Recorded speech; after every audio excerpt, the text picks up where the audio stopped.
बच्चा एक दफ़ा एक चीज़ माँगता है, माँ कहती है कि नहीं मिल सकती। दूसरी दफ़ा माँगता है, माँ फिर कहती है कि नहीं मिल सकती। तीसरी दफ़ा वो रोना शुरू कर देता है और माँ उसको चीज़ दे देती है।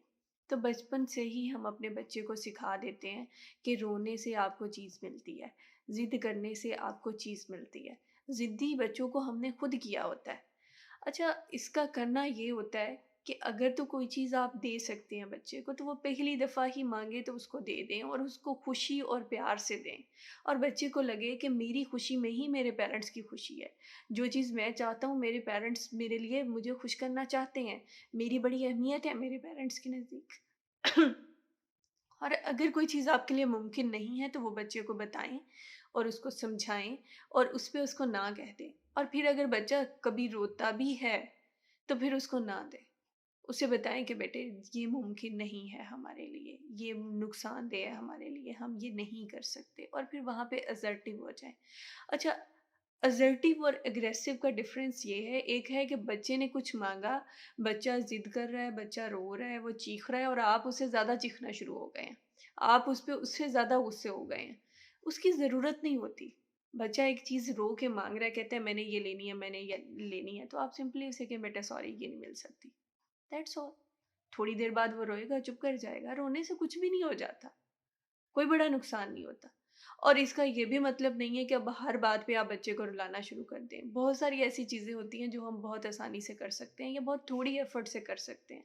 तो थोड़ी एफ़र्ट लगती है तो वो लगानी भी चाहिए। आखिर हम पेरेंट्स हैं। हमें अल्लाह ताला ने एक रुतबा दिया है। हमें इसका अजर मिलेगा जो हम बच्चों की तरबियत करते हैं या बच्चों पे ख़र्च करते हैं, हमें इसका अजर मिलना है। तो हमें उन पे कर देना चाहिए। हमें थोड़ी-सी एफ़र्ट उन पे लगा लेनी चाहिए। लेकिन जो मुमकिन ना हो किसी तरह भी, उस पे एक दफ़ा ना कहें और उस पे कायम रहें।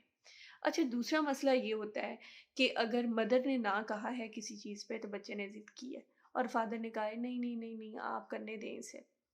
अच्छा, या फादर ने ना कहा है तो मदर बीच में आके खड़ी हो जाती है। वो कहती है नहीं, नहीं, नहीं, नहीं ये करने दें।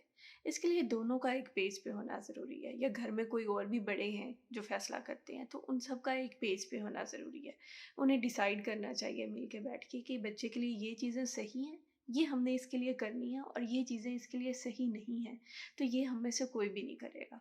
तो वो बच्चे को पता चलेगा कि ये गलत चीज़ है, इसके लिए कोई भी बड़ा नहीं मान रहा, ये मैंने नहीं करना है। ये चीज़ मेरे लिए नुकसानदेह है, क्योंकि प्रोटेक्ट भी तो उन्हें हमने ही करना है। तो सिर्फ़ इसमें एक थोड़ा-सा बैलेंस आप कायम करें, तो बच्चा ज़िद नहीं करेगा। और अगर आपका बच्चा ज़िद कर रहा है, तो ज़रा आप गौर करें कि कहीं आपने भी तो ये गलती नहीं की अपने बच्चे को ज़िद्दी बनाने के लिए। अगर आपने ये गलती की है और आपने अपने बच्चे को ज़िद्दी बना दिया है, तो प्लीज़ इसके बारे में सोचें, क्योंकि दुनिया में कोई और नहीं है जो उसकी ज़िद को पूरा करने वाला है। इस दुनिया में उसने अकेले जीना है। इस दुनिया में उसको बहुत सारी रिजेक्शंस का सामना करना पड़ेगा। इस दुनिया में उसको हर मनचाही चीज़ नहीं मिल सकती।